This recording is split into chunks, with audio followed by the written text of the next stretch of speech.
అందరికీ నమస్కారం అండి. నా పేరు చింతపల్లి సుధాకర్, పైన చింతపల్లి ఎంపీటీసీ మరియు వైఎస్ఆర్సీపీ రాష్ట్ర యువజన కార్యదర్శిని. మరి జగన్మోహన్ రెడ్డి గారి పరిపాలన ప్రారంభించి సుమారు 50 నెలలు అవుతుంది.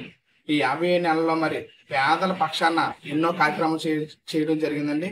నవరత్నాలు అనే కార్యక్రమం ద్వారా ప్రజల వద్దకే మరి వాలంటీర్ వ్యవస్థ ద్వారా కానీ, సచివాలయ వ్యవస్థ ద్వారా కానీ మరి వారికి ఏ కరప్షన్ లేకుండా మరి పేద ప్రజలకి మనకి ఇన్కమ్ సర్టిఫికేట్ కావాల్సిన, క్యాస్ట్ సర్టిఫికేట్ కావాల్సిన, స్టడీ సర్టిఫికేట్ కావాల్సిన, ఏం కావాల్సిన మరి జగన్మోహన్ రెడ్డి గారు ప్రతిదీ కూడా ఈ వాలంటీర్ వ్యవస్థ ద్వారా మరి చేయడం జరిగిందండి. మరి జగన్మోహన్ రెడ్డి గారు పేదల పక్షపాతి అయిన, అంటే పేదలకి ఏ నష్టం వచ్చినా నేను ఉన్నానని చెప్పే వ్యక్తి. మరి ఆయన సుమారు 2 సంవత్సరాలు కరోనా పోయింది, అయినా కానీ దేశంలో, ప్రపంచంలో అన్ని కుదులైపోయినాయి, కానీ ఆంధ్రప్రదేశ్ రాష్ట్రం మాత్రం మరి ఆర్థికంగా, ఎకనామికల్గా మరి ముందంజలో నడుస్తుంది. ఎందుకంటే ఆయన పేదల కొరకు ప్రవేశపెట్టిన పథకాలే. మనం చాలా మంది చెప్తున్నారు జగన్మోహన్ రెడ్డి గారు ఏం చేశారు ఏం చేశారనేది జగన్మోహన్ రెడ్డి గారు మరి ప్రతి ఎమ్మెల్యే గారు కూడా ఇంటింటికి గడప తిరుగుతున్నప్పుడు ఆ పాంప్లెట్ తీసుకుని తెలుస్తుంది. ప్రతి ఇంటికి ఏదో విధంగా లబ్ధి చేసింది ఘనత మరి వైఎస్ఆర్ కాంగ్రెస్ పార్టీ చెందుతుంది, మా నాయకుడు జగన్మోహన్ రెడ్డి గారికే చెందుతుంది. భీమిలి, దెందులూరు మరి రాప్తాడు మీటింగుల్లో మరి జనసందోహం మరి ఏ హీరోకి కూడా రానంత జనం. మరి భీమిలి మీటింగ్లో 3 లక్షలు, దెందులూరు మీటింగ్లో 7 లక్షలు, మరి రాప్తాడు మీటింగ్లో 12 లక్షలు సుమారు మంది.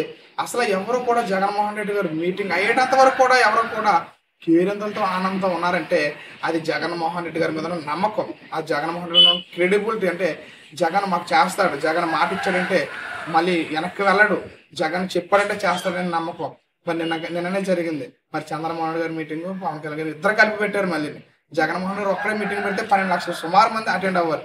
మరి పవన్ కళ్యాణ్ గారు, చంద్రమోహన్ ఇద్దరు కలిసి మీటింగ్ పెడితే ఖాళీ కుర్చీలు దర్శనం ఇచ్చాయి. మరి వీళ్ళంటారు ప్రతిసారిని జగన్ గారి మీటింగ్ పెట్టినప్పుడు అన్ని ఖాళీ కుర్చీలో మాట్లాడుతుంటే వెళ్ళిపోతున్నారు అన్నారు.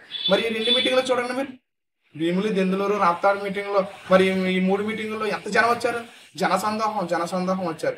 అంటే జగన్మోహన్ గారు కదా ఈ ఆంధ్రప్రదేశ్ ప్రజలకు ఒక నమ్మకం ఉంది, ఈయనైతేనే రాష్ట్రాన్ని బాగు చేయగలడు, ఈయనైతేనే జగన్మోహన్ రెడ్డి గారు అయితే రాష్ట్రాన్ని అభివృద్ధి పదంలో నడిపించగలరనే నమ్మకంతో ప్రజలందరూ కూడా సంతోషంగా ఉన్నారు. మరి రానున్న సార్వత్రిక ఎన్నికల్లో ప్రజలారా, ఆంధ్రప్రదేశ్ ప్రజలారా మీరందరూ గమనించండి, రానున్న సార్వత్రిక ఎన్నికల్లో ఇది క్యాస్ట్ వార్ కాదు, ఇది క్లాస్ వార్. అంటే ధనవంతులకి పేదవారికి మధ్య జరిగే యుద్ధం తప్ప ఇది మీరు క్యాస్ట్ వార్ కాదు, కులాల మధ్య కాదు ఇది. అంటే పేదలుగానే ఉండాలని వాళ్ళు చూస్తారు. కాబట్టి మీరందరూ ఆలోచించి మనం అందరం బాగుండాలంటే జగన్మోహన్ రెడ్డి గారు రావాలి.